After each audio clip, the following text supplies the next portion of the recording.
Pourquoi une telle hégémonie du mérinos? Est-ce que les autres laines ne sont que des sous-produits?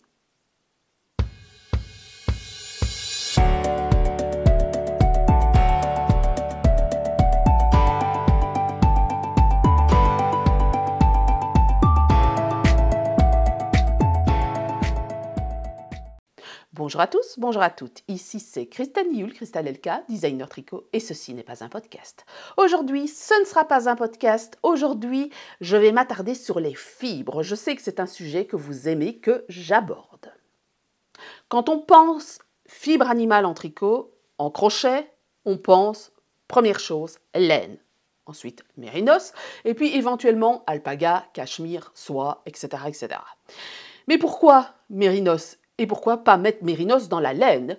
En fait, il y a une raison à ça. Le mérinos, c'est de la laine. C'est un mouton, c'est de la laine. Et on a vraiment une distinction de label, alors pas nécessairement dans le monde du tricot, surtout dans le monde des teinturières, où là, vous avez quand même une traçabilité et on vous dit les toisons qui sont utilisées. Pas toujours. Et vous avez aussi dans le monde de la fibre, des fileuses, là, clairement, on identifie les races de moutons et on connaît une grosse majorité des fileuses qui sont vraiment dans le travail de la fibre, connaissent les avantages des uns et des autres. Mais par exemple, dans le monde du classique, où on n'est pas conscient des fibres, quand vous allez par exemple dans un magasin de vêtements techniques pour la randonnée, vous allez avoir du mérinos. Et on va vous inventer les avantages du mérinos, et on va vous dire le mérinos c'est supérieur à tout, même à la laine. Or, ça a un non-sens. Pourquoi? Parce qu'en fait, le mérinos, c'est de la laine. Il n'a pas comment dire, des spécificités techniques beaucoup différentes d'autres laines de mouton. Il y a des variations qui sont infimes dans la laine de mouton, mais la laine de mouton, en fonction des races, donc, on a toutes des spécificités qui sont typiques de certaines races. On a le fait que ce soit hydrophobe, le fait que ce soit ignifuge, le fait que ce soit antibactérien, tout ça, c'est vraiment typique de toutes les races de moutons. Donc, on peut vanter les avantages du mérinos, mais on ne peut pas ignorer que c'est la même chose au niveau de la laine. Le mérinos, par rapport à d'autres races, lui, par contre, il est très doux. J'ai fait une vidéo sur le mérinos, il y a une raison à ça. De base, de toute façon, c'était une race qui a été très sélectionnée, et ça depuis très longtemps. C'était une race qui était réservée à la royauté. Et on a développé cette race-là, on a fait des travaux génétiques qu'on a fait nettement moins sur d'autres races, et donc on a vraiment sélectionné toute une partie de ce cheptel-là pour en faire de la fibre de plus en plus fine. Et il n'y a pas qu'un mérinos, il y a plusieurs races de mérinos. Donc par exemple, vous allez avoir des différences au niveau de ce qu'on appelle les microns, je vais en parler par la suite, et des différences au niveau de la longueur de la fibre. Donc tout mérinos ne se vaut pas. Il faut savoir qu'il y a eu des évolutions génétiques qui sont différentes entre le mérinos de base que l'on trouvait en Espagne et qu'on trouve encore maintenant, et le mérinos australien qui a évolué différemment. Donc tout mérinos n'est pas équivalent, et il n'y a pas que le mérinos. On peut trouver des fibres qui sont aussi intéressantes que le mérinos.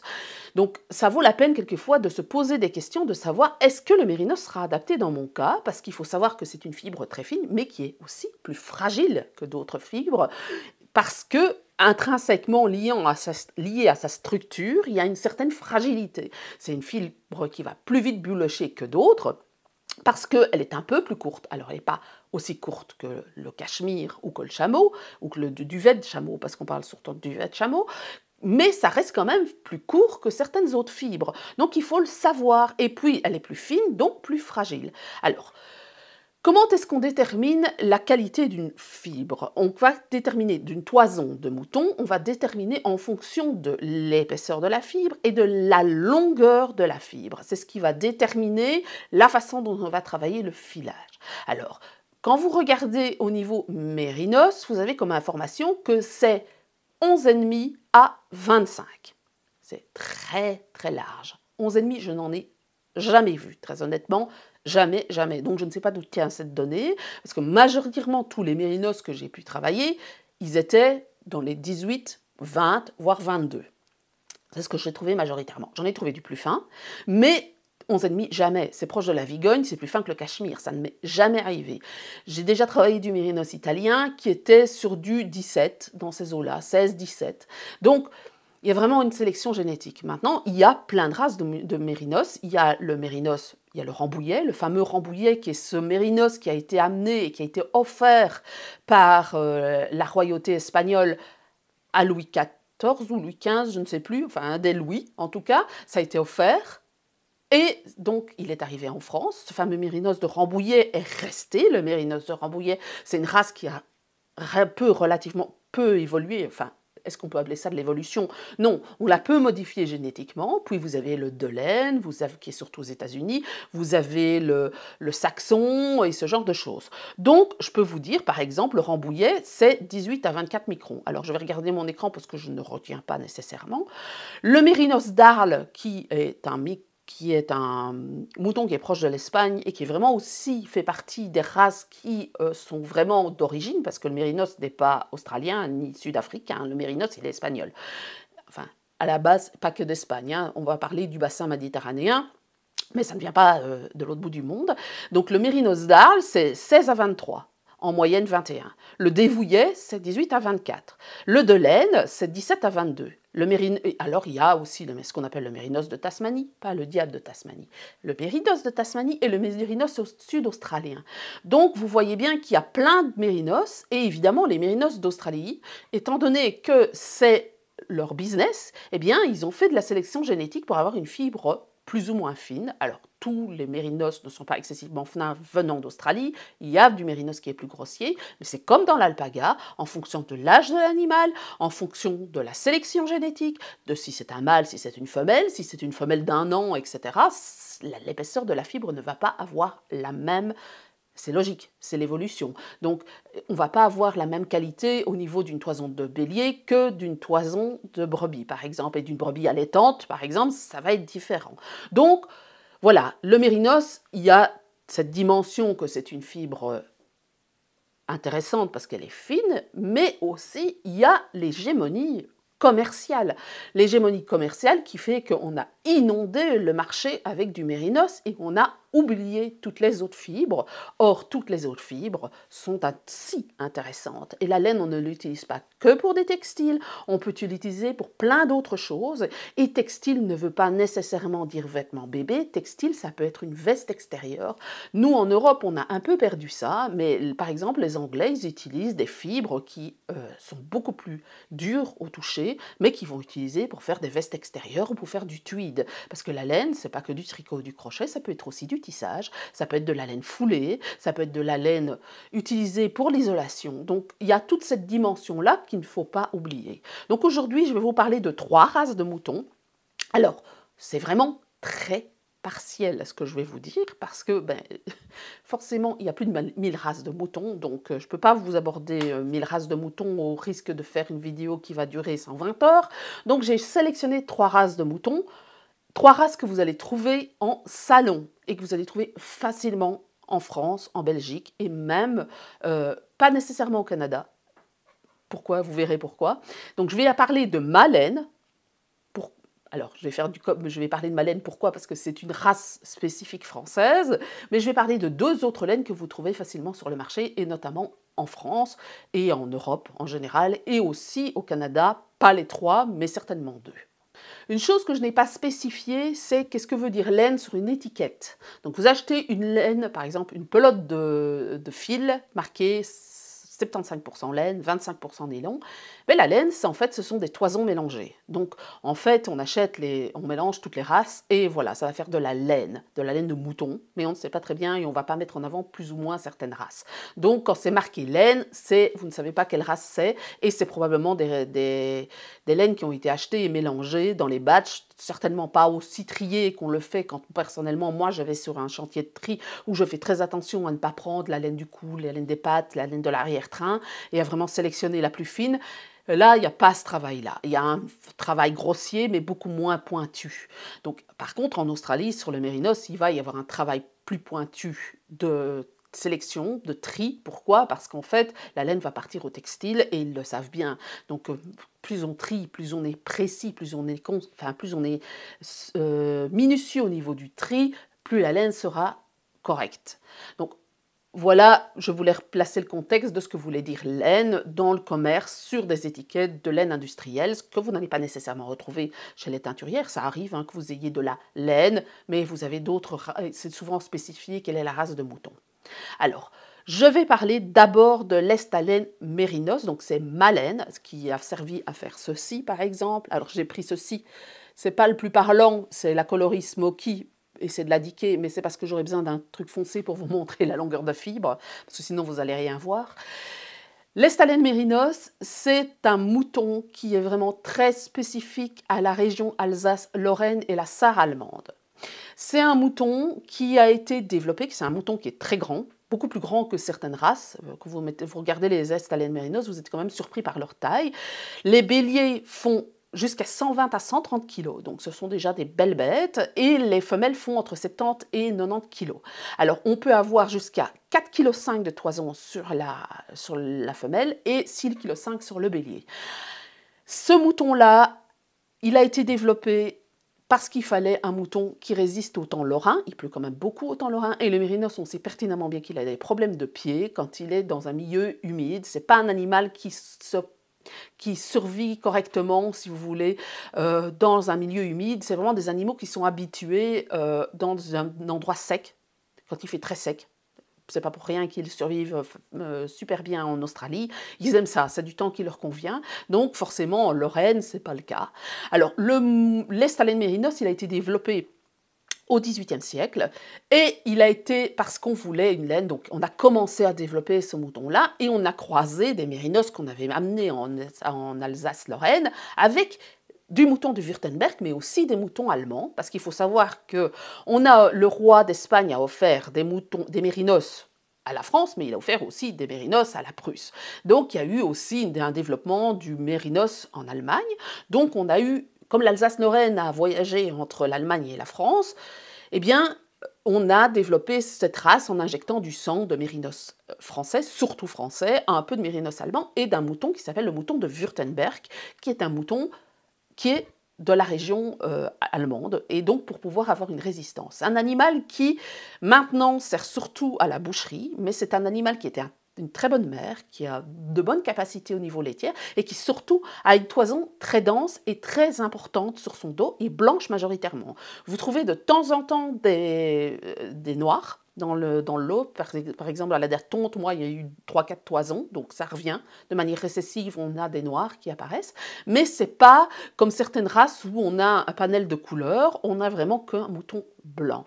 Alors, l'Estalen mérinos, c'est surtout, en fait, au moment de Napoléon Ier qu'il a été mis en place et qu'il a vraiment été développé, parce qu'il y a ce qu'on appelle la période de la mérinisation des troupeaux français. Donc, il y a certaines races de moutons français qui ont été mérinisés. Donc, on a mis du sang de Rambouillet dans certaines races françaises, dont notamment l'Île-de-France. Et l'Estalen mérinos. Donc, c'était l'Estalen mérinos, il est parti de là. Alors, il faut savoir que la fibre était très intéressante à un certain moment, et puis elle est tombée en désuétude, parce que ça reste une race de conservation. Il y a très peu, il y a quand même environ 30 000 têtes en Alsace-Lorraine, mais c'est quand même peu. Et en plus, il y a quand même pas mal de croisements, donc pour pouvoir améliorer les qualités bouchères, ils ont fait des croisements, et donc des Estalen mérinos purs, il n'y en a pas nécessairement partout. Donc, il faut faire attention. Donc, on n'a plus vraiment travaillé la fibre pour avoir quelque chose d'homogène, comme le mérinos. On a vraiment plutôt travaillé les qualités bouchères de la viande plutôt que la fibre. Il n'empêche que cette fibre est très intéressante. Personnellement, je l'ai envoyée au laboratoire sur mon 3e batch. Il faut chaque fois envoyer au laboratoire. Et on est revenu avec du 25,6. Alors, 25,6, c'est au-dessus du mérinos, mais il faut savoir que l'Estalen mérinos, c'est entre 26 et 31 les microns. Donc on est quand même sur une fibre épaisse. Donc je vais vous montrer un exemple d'Estalen mérinos. Donc ce que je vais vous montrer, ce sont des morceaux de toison qui sont soit en soin c'est-à-dire non lavé. Le soin, c'est le liquide qui sert à... C'est pas la graisse, hein, c'est pas la lanoline, c'est la transpiration du mouton, si on veut, les odeurs, les hormones et ce genre de choses. Donc le soin, qui part avec le temps. Quand on parle en soin, ça veut dire que la toison n'a pas été lavée. Donc c'est un peu jaune parfois. Pourquoi? Parce que c'est normal. Vous, quand vous transpirez, que vous ne lavez pas votre t-shirt, vous avez des auréoles jaunes en dessous des bras. Mais quand vous ne lavez pas les toisons et que vous les laissez attendre, elles jaunissent. C'est normal. Ici, J'ai gardé juste ça par principe d'avoir une toison, des morceaux de toison d'Estalen Mérinos non lavés, mais elle a été lavée quasiment tout de suite, donc elle n'a pas eu le temps de jaunir. Ce n'est pas une toison blanche, c'est plutôt une toison écrue, l'Estalen Mérinos. Je vais vous montrer à quoi ça ressemble. Voilà à quoi ça ressemble. En fait, l'Estalen Mérinos, je vous ai dit au niveau micron, donc on a quand même des... Et encore ici, ce n'est pas les plus longs qu'on peut avoir, j'ai pris les plus jolis. Donc vous avez si vous regardez de près, c'est une fibre qui est relativement fine, de manière surprenante, avec ce qu'on appelle, si vous le voyez, c'est pas évident, hein, vous le voyez, il y a plein de petites ondulations, on appelle ça du crimp en anglais. Donc cette fibre-ci, elle est très intéressante, on retrouve la typicité du mérinos dans cette fibre, avec toutes ces petites ondulations, mais pas aussi fort que le mérinos. La fibre est plus longue, il y a moins d'écailles, donc elle est moins sujette au feutrage, même si elle feutre, attention. Elle est moins sujette au feutrage, mais elle est surtout plus résistante. Donc c'est une laine qui est très intéressante. Elle est un peu moins fine que le mérinos, mais c'est une laine qui est tout à fait portable sur un vêtement, sans problème. Pourquoi sur un vêtement? Même la peau, même, hein, je vais dire, ça dépend un peu des personnes. Il y a des personnes... La sensibilité, ça c'est très indépendant des personnes. Donc vous pouvez soit porter ça à la même la peau, moi ce top-là je le porte à la même la peau sans problème, mais ou vous mettez un t-shirt en dessous, c'est 25 microns, c'est quasiment comme du mérinos. Alors je ne pense pas que j'arriverai à descendre plus bas, parce que on travaille le fait d'ajouter toujours des mâles, parce que les Allemands, eux, qui ont de SAR, ont gardé... essaye de quand même garder une typicité au niveau de la finesse de la toison. Donc on essaye de réinjecter un peu de sang d'Estalen Mérinos venant d'Allemagne pour améliorer génétiquement la toison, mais on arrive quand même à quelque chose qui est intéressant. Maintenant, il faut convaincre les éleveurs que leurs moutons peuvent servir aussi au textile, parce que pour le moment, ils s'en fichent un peu de la laine, et ce qui les intéresse, c'est de vendre le mouton pour vendre de la viande. Donc c'est un travail de longue haleine, de faire prendre conscience que sélectionner un mâle qui a des toisons plus fines permettra d'avoir des toisons plus fines chez les femelles et dans les générations suivantes. Donc il y a un travail de fond à faire ça, mais on arrive quand même à 25,6, donc j'ai un peu plus de finesse qu'au batch précédent, mais on arrive quand même à une laine qui est très intéressante au niveau textile, parce que ça se porte facilement, et c'est vraiment comparable à d'autres fibres textile dont on se sert pour faire du textile. Donc quand vous êtes sur de la laine, quand on vous dit laine, on n'est pas sur du 24 microns. Quand vous avez quelque chose qui est identifié comme laine, vous pouvez être peut-être sur du 27, du 28 microns. Ici, on est sur du 25,6. Alors, il ne faut pas se fier à ce que vous allez toucher quand vous prenez vous êtes dans un salon, vous touchez la laine, vous dites elle pique. Il ne faut pas se fier à ça. Ça dépend du traitement de la laine, parce que si c'est une superwash ou une non superwash, la sensation ne va pas être la même. Et en plus, les laines non superwash, elles évoluent avec le temps. Plus vous allez les laver, plus elles vont gagner en gonflant et plus elles vont devenir douces. Donc, ne vous fiez pas à ce que vous sentez en salon et en touchant avec vos mains. En plus, vos mains, ce n'est pas la même sensibilité que votre cou. Donc, voilà, maintenant il y a des personnes qui savent pertinemment bien qu'elles sont très sensibles, donc l'Estalen Mérinos et les autres laines dont je vais parler ne leur conviendront pas, mais la majorité des gens peuvent tout à fait partir sur cette laine-là. Donc ça c'est l'Estalen Mérinos, je vous mets une photo ici, j'en ai mis quelques-unes d'ailleurs. Que dire de plus? C'est un animal qui... C'est intéressant et en plus c'est un produit français quand même. Je pense que c'est important de remettre ça en avant, le fait qu'on ne va pas chercher du mérinos au bout du monde, et que c'est un produit qui se trouve sur le territoire français. Donc l'Estalen Mérinos, c'est un croisement, je le répète, de mouton de Württemberg et de mérinos français, surtout français, et un peu de mérinos allemand. Parlons maintenant d'une autre race de mouton que vous allez trouver facilement en France, notamment, et en Belgique, c'est la laine islandaise. Alors, j'ai un exemple ici. Je vous en parlerai après. Je n'ai plus de toison en soins parce que je les ai donnés, voire revendus. Donc, ceci, c'est vraiment une laine très spécifique. Il faut savoir que le mouton islandais a été amené en Islande par les Vikings, parce que Les Islandais ont envahi, ont amené des Saxons, notamment en Islande, de leurs esclaves. Ils se sont installés et ils ont laissé leurs esclaves, leurs employés, esclaves, on peut même dire, sur place. Et ils ont amené aussi des moutons. Donc le but, c'était quand même d'instaurer une colonie. Et ils ont amené des moutons entre 870 et 930 après Jésus-Christ. Donc ils ont amené des troupeaux de moutons, et ça en plusieurs fois. Mais après, il a été interdit d'apporter d'autres moutons sur le territoire. Alors, ce qui veut dire qu'en fait, ce mouton, il a évolué de manière très isolée pendant très longtemps. Encore maintenant, il est interdit de mettre un autre mouton sur le territoire islandais, de ramener des moutons islandais qui auraient été exportés, parce qu'il existe aussi des troupeaux de moutons islandais, notamment aux États-Unis, mais ces moutons-là ne peuvent plus revenir en Islande. C'est la même chose avec les chevaux islandais. Donc, ils ont vraiment gardé une typicité de la race, et c'est ce qu'on peut appeler une des races les plus proches du mouton originel. Alors, il y a eu des évolutions, parce que le mouton originel, il date de très longtemps, mais c'est vraiment un animal qui n'a pas évolué quasiment au niveau génétique entre 930, allez, 1000 après Jésus-Christ et maintenant. Donc, car on a vraiment essayé de ne pas injecter d'autres sangs, et donc on a vraiment cette typicité du mouton islandais. Le mouton islandais, il est très particulier. Il est très particulier. Pourquoi? Parce que comme dans d'autres races de conservation, il a une double toison. Donc, par exemple, on a l'hybridéane qui a cette caractéristique-là, le caracoule qui a cette caractéristique-là. Ils ont vraiment une double toison. Cette double toison, c'est quoi? C'est vous avez une toison extérieure et une sorte de duvet, une toison intérieure. On appelle ça le tog pour la toison extérieure et le tsel pour la toison intérieure. Le tog est vraiment beaucoup plus épais que la toison intérieure, qui s'appelle le tsel, et on a un aspect qui semble soit lustré un peu comme de la soie, soit ressemblant un peu à la structure du mohair, et la toison intérieure, elle, est beaucoup plus fine et ressemble plus à du duvet. Donc, cette toison, elle est vraiment très particulière.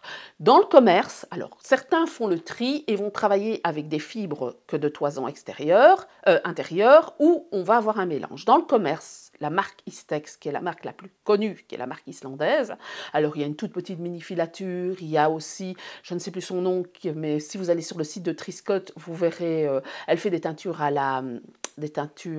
végétales. En fait, vous allez sur son mouton islandais, vous allez trouver des mélanges. Parce qu'en fait, la Lopi, la laine qui sert, la Lopi, enfin pas la marque Lopi, le brand, c'est Istex, allez, comment dire, la gamme, voilà. La gamme Lopi, à la fausse Lopi, Heimbahn, etc., c'est un mélange des deux toisons, donc de la toison longue et de la toison courte. Alors, la toison longue, on est sur du 10 cm à du 45 cm de longueur. Donc, vous imaginez, 45 cm de fibre. Et l'intérieur, on est sur du 5 à 10 cm. On est beaucoup plus proche, parce que ça, je ne vous l'ai pas dit, de l'Estalen mérinos, qui lui est sur du 10 cm. Le mérinos, c'est 8 cm. Alors, c'est des moyennes, hein, ça, parce qu'il y a des plus longues, il y a des moins longues en fonction de... C'est comme vos cheveux. Hein. Si on tond les moutons après 15 mois, la fibre sera plus longue que si vous les tondez après 9 mois. Logique.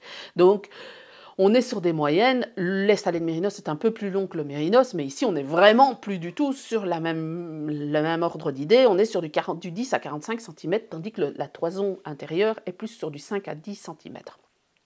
Et au niveau des microns, on est sur du 27 à 31, donc c'est ce qu'on appelle de la laine épaisse, ce qu'on appelle coarse wool chez les Anglais, et du 19 à 22 sur l'intérieur. On est sur de la fibre très longue, très douce en fait.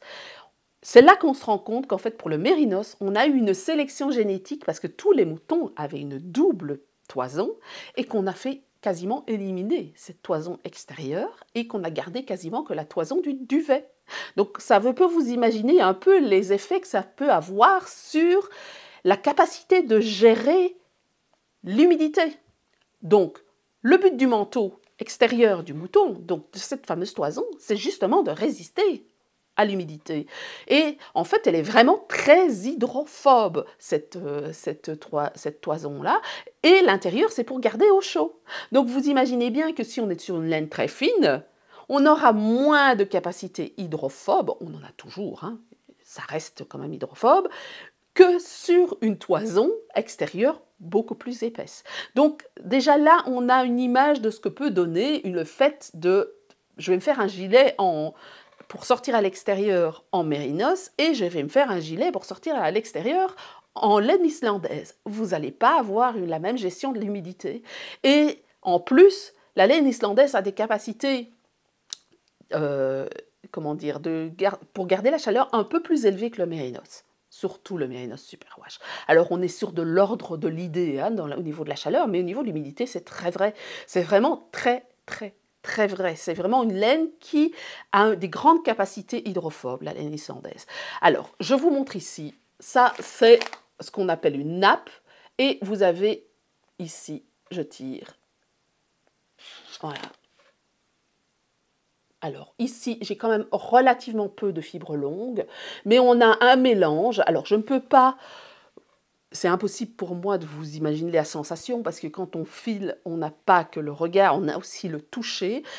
On sent la différence de texture. Il y a du sous-poil et il y a du poil à l'intérieur, enfin du poil extérieur, donc on sent la différence de texture qui va faire une laine qui est un peu plus rêche. Alors elle ne pique pas, elle est plus rêche.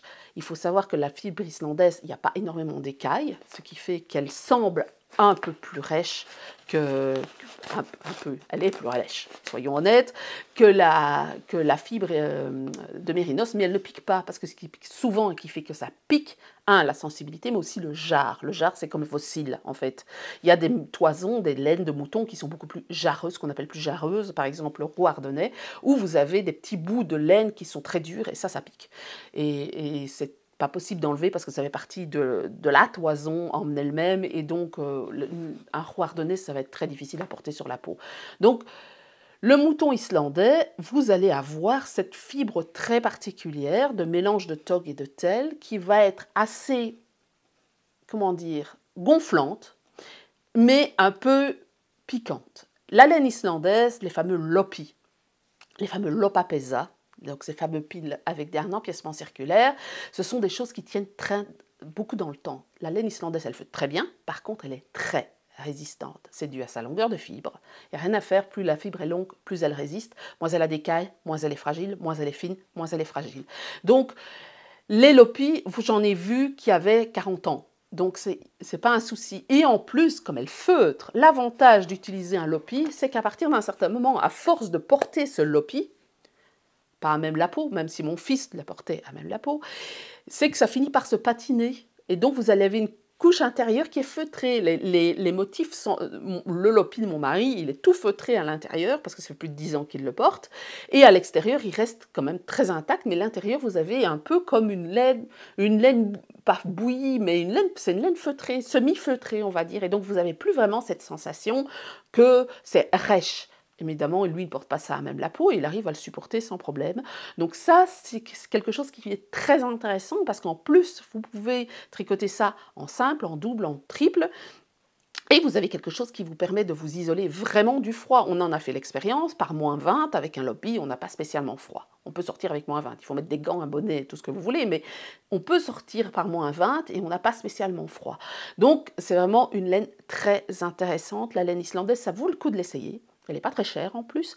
Il faut savoir que les béliers ne sont pas si gros que ça. Ils font environ 100 kg. Les brebis, 60 à 65. On trouve chez les laines islandaises plein de couleurs différentes.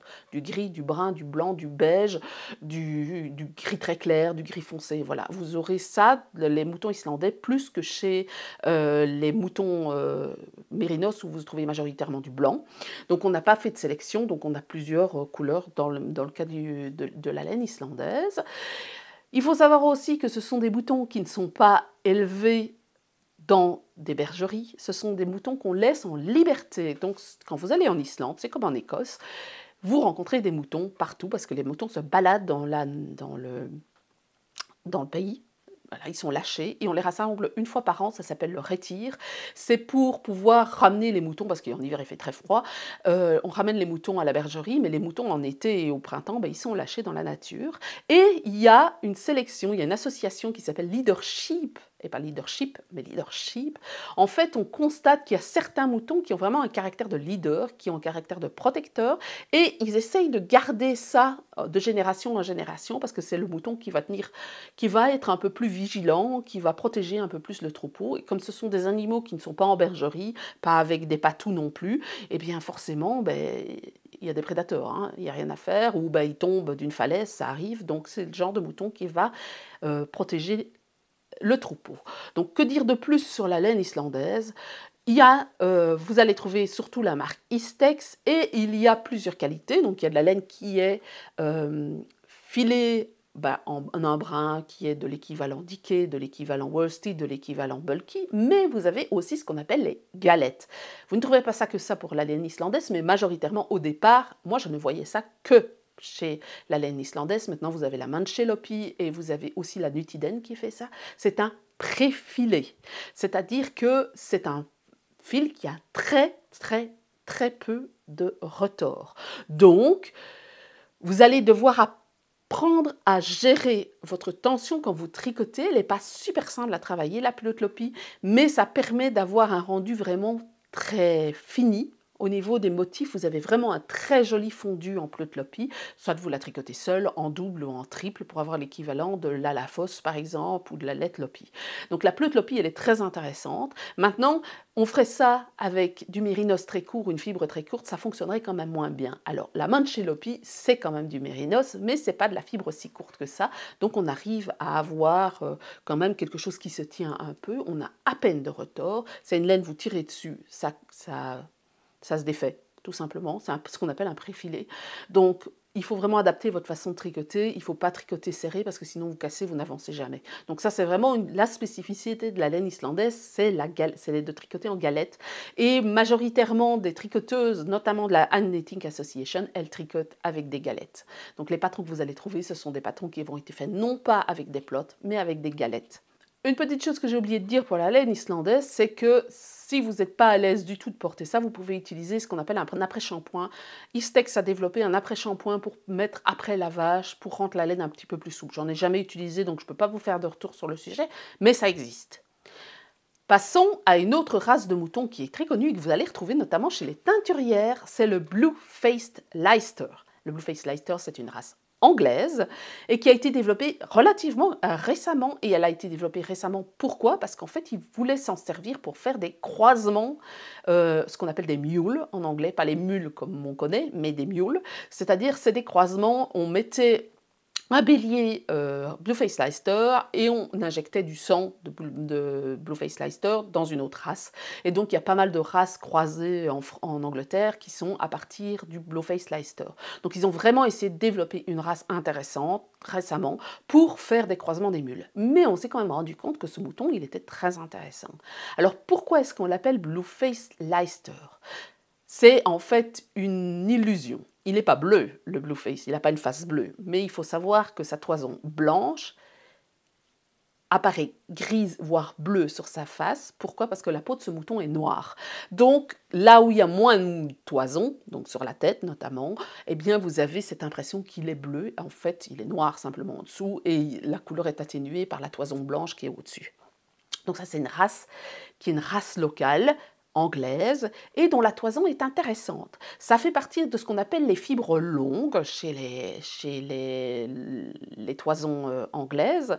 Les fibres longues anglaises, c'était souvent 31 microns. Donc le Wensleydale, par exemple, je vous mets un exemple ici, c'est un mouton à fibres très longues qui est très intéressant, très lustré, peu d'écailles, plus c'est lustré, moins il y a d'écailles. Mais c'est très épais, donc ça ne fait pas quelque chose de très fin. Mais par contre, on s'est rendu compte que même si le Blue-Faced Leicester avait une fibre longue, elle était fine. Et je vais vous montrer deux exemples. Je reprends ici mon pull. On a ici, voilà, j'ai deux longueurs de toison ici. Donc ça, c'est du Wensleydale, ceci. Donc vous voyez vraiment la longueur. On appelle ça un lox.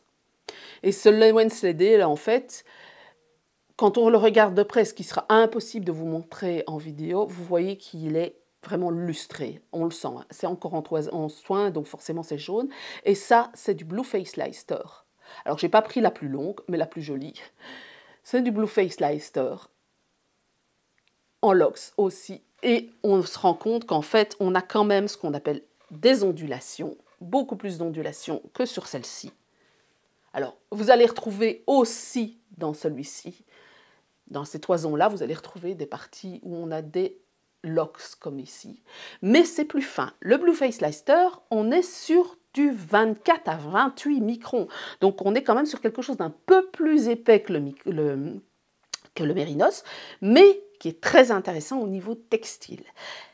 En plus, comme c'est une fibre longue, avec peu d'écailles, elle est lustrée, et donc les couleurs ne prennent pas de la même manière. Donc il y a plusieurs avantages au niveau du Blueface Leicester, c'est sa résistance, parce que comme il a peu d'écailles, comme les Stalen Mérinos, qui en a un peu plus que le Blueface Leicester, mais on n'est pas comme dans le Mérinos, ça fait une laine plus résistante. Donc c'est le genre de fil qui fonctionne très bien, pourquoi ça va boulocher moins. Et ça va être résistant pour certaines pièces textiles, notamment les chaussettes. Donc les endroits où il y a du frottement, la Blueface Leicester, c'est très intéressant. En plus, la toison n'est pas blanche, elle est un peu jaune. Donc les couleurs ne vont pas prendre de la même manière que sur une toison de Mérinos. Quand vous allez en salon, vous constatez les différences de couleurs. Les couleurs sont en général plus sourdes sur le Blueface Leicester et sur les Stalen Mérinos que sur le Mérinos pur, parce que le Mérinos pur est plus blanc que les Stalen Mérinos et le Blueface Leicester. Les Stalen Mérinos, celui que je travaille, ce n'est pas considéré comme une fibre longue, mais on est quand même sur quelque chose qui est proche. Quand vous voyez le mouton, on a quand même une toison compacte, tandis que le Blueface Leicester, vous avez vraiment des locks, quoi, comme des boucles d'une jeune fille. Et en fait, donc vous allez avoir un rendu un peu différent. Mais les couleurs rentrent un peu pareil sur les Stalen Mérinos et sur le Blueface Leicester. Et comme ça a un aspect un peu lustré, vous avez un aspect non seulement un peu sourd, mais un peu brillant de cette fibre-là. Vous voyez que les couleurs ne rentrent pas tout à fait de la même manière. Donc le Blueface Leicester, il est très intéressant. Au niveau textile, ce n'est pas une fibre des plus fines, mais on est quand même dans la fibre fine, parce que 24 à 28 microns, on est dans la fibre fine, on est dans le tout à fait portable. Alors on n'est pas sur du Mérinos de 17 microns qu'on porte à même la peau, hein, mais on ne porte pas tout à même la peau, donc réfléchissez-y. Et alors, on est vraiment sur de la résistance, et je connais plusieurs teinturières qui n'utilisent plus le Mérinos Superwash et le nylon, mais qui utilisent du Blueface Leicester à la place, parce que ça a plus de résistance. Le fil est plus sec quand on le travaille, mais vous avez une meilleure résistance. Donc, les fibres sont entre 7,5 et 15 cm de longueur, et les microns, je vous ai dit, 24, 28. Donc voilà, ça c'est le Blueface Leicester qui est majoritairement blanc et de temps en temps noir, mais c'est comme les Stalen Mérinos, c'est récessif, de temps en temps il est entre deux boutons, et il suffit qu'il y en ait eu un où les parents étaient noirs, et voilà, je ne vais pas vous expliquer la biologie, même si j'en ai fait beaucoup les derniers temps, mais on parle de gènes récessifs, le noir revient une fois de temps en temps, mais pas aussi fort que chez l'Islandais. J'ai abordé donc ici 3 races de moutons. J'ai parlé du Mérinos, j'ai abordé les Stalen Mérinos, le Blueface Leicester et le mouton islandais. Un venant de France, un venant d'Islande, un venant d'Angleterre.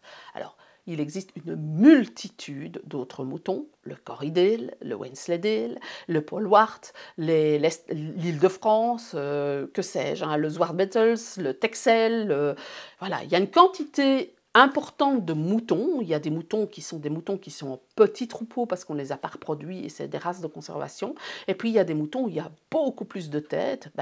Le Mérinos, c'est le cas. Voilà, vous en avez en Afrique du Sud, vous en avez en Angleterre, vous en avez aux États-Unis, vous en avez en Australie. Et je le rappelle, le Mérinos, il est présent sur le marché. Pourquoi? Parce que, il est fin, il est intéressant, mais en plus parce que c'est un travail au niveau commercial. Il faut pas se leurrer. Et voilà, c'est l'industrie, c'est le principe de la mondialisation et de l'économie. C'est les Anglais qui ont trouvé ça intéressant parce que l'Australie faisait partie du Commonwealth et donc ils ont commencé à mettre le Mérinos à tour de bras. C'est du commerce, tout simplement. C'est ce qui fait qu'on a forcément plus d'argent, plus de moyens pour développer, plus de moyens pour travailler la génétique. Et donc forcément on convertit les agriculteurs à acheter des mérinos, et etc., etc., etc. Donc voilà, le mérinos ne supplante pas tous les autres. Voilà, c'est une race qui a été plus particulièrement développée qu'une autre et on a sélectionné génétiquement de manière plus intéressante pour le textile cette race-là, mais il y a d'autres races qui sont intéressantes au niveau du textile.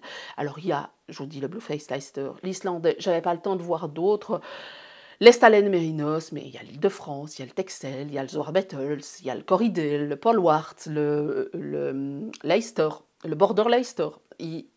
Voilà, vous imaginez bien qu'on a une quantité astronomique de races de moutons. Alors, en Belgique, par exemple, on voit énormément de Texel, parce que c'est une race bouchère, et qu'on ne développe pas le textile en Belgique. On va retrouver un peu de roux ardennais, qui est une race qui, quand même, a tendance à disparaître. On va avoir du laitier belge, qui, comme son nom le dit, va être plutôt axé sur la production de lait. Donc, vous voyez, mais ça reste très comment dire, confidentiel comme race. C'est pas le textile, vous en trouvez partout. Hein. Franchement, en Hollande, en Belgique, en France, parce que ce sont des races bouchères. C'est pas sur pattes, c'est très très gros. C'est quasiment un petit cochon sur pattes hein, quand vous les regardez par rapport à certains moutons qui sont beaucoup plus élancés. Ça correspond plus à l'imaginaire de ce que les gens ont d'un gigot dans le commerce. Comme par exemple un Estalen Mérinos qui est très haut sur pattes où le gigot est beaucoup plus long. Donc vous voyez, c'est comme les carottes, les carottes biscornues hein, et les carottes toutes droites oranges parce qu'en fait les carottes elles sont pas oranges, il y a des vertes, il y a des jaunes, il y a des vertes, des mauves, des blanches, des oranges dans les carottes. Donc vous voyez, il faut sortir un petit peu de ce schéma de il n'y a que le Mérinos pour la laine, il n'y a que le Texel pour le repas. Hein, c'est pas vrai. Donc voilà en gros un petit tableau. Je rappelle, c'est intéressant de travailler sur d'autres fibres quand vous commencez à tricoter quelque chose, que vous crochetez quelque chose.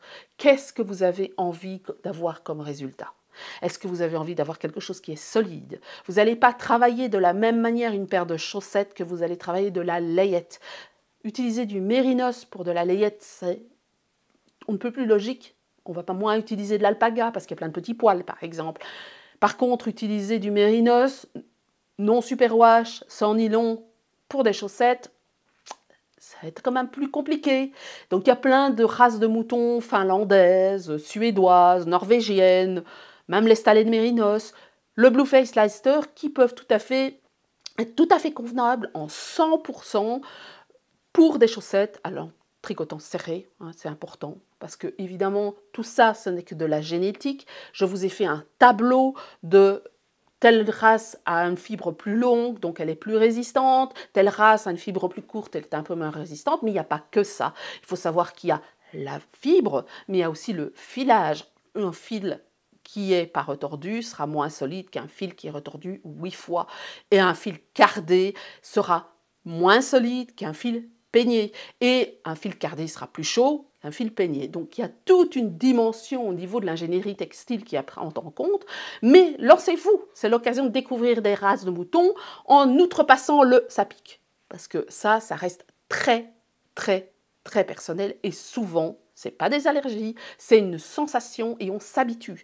Sauf certaines personnes, il y a des personnes qui sont plus sensibles, on ne va pas revenir sur le sujet, j'en ai parlé, il y a des personnes qui ont des problèmes de peau, et quand on a des problèmes de peau, on a une sensibilité accrue, et donc certaines races vont être plus difficiles à porter, et puis de toute façon, par exemple un lopi, vous pouvez tout à fait envisager de faire un lopi, et plutôt que de dire je risque d'avoir que ça me gratte au cou parce que vous n'allez pas mettre un col montant, eh bien qu'est-ce que vous faites? Vous doublez votre col avec du cachemire, avec du mérinos, superwash, avec tout ce que vous avez envie, ainsi vous avez à même la peau, vous aurez quelque chose qui n'est pas de l'istex, mais qui sera du mérinos et qui sera plus facilement portable au niveau du cou, parce qu'on est évidemment plus sensible du cou que des bras.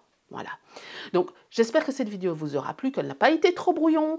J'espère que vous en voudrez d'autres. N'hésitez pas à me dire si vous avez envie d'autres vidéos sur le sujet. Le monde de la fibre, c'est un monde à explorer en lui-même. Il y a plein de choses à explorer dans le monde de la fibre, aussi bien végétale qu'animale et même artificielle. Donc, il y a de quoi s'amuser et de quoi découvrir. Le monde s'offre à vous au niveau des patrons, au niveau de la fibre, au niveau du roto, au niveau des constructions de fils. Il y a de quoi vraiment s'amuser. Alors, je fais une petite annonce. Je rappelle qu'il y a une promotion jusque demain, donc dimanche soir, pour celles qui regarderaient la vidéo samedi et dimanche, sur tous mes patrons avec le code Back to School 2024.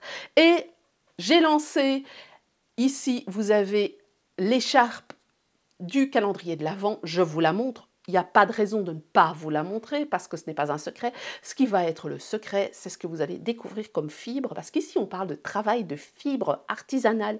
Donc il y aura une trame qui va être en estalène mérinos et vous allez découvrir le travail d'artistes de la fibre qui travaillent des fibres diverses et variées, de manière différente, avec leur talent, parce que c'est vraiment une expression artistique. Et donc ça, c'est le calendrier de l'Avent qui est en vente pour le moment. Et attention, les quantités sont limitées. Je mets le lien ici en dessous. On se retrouve samedi prochain.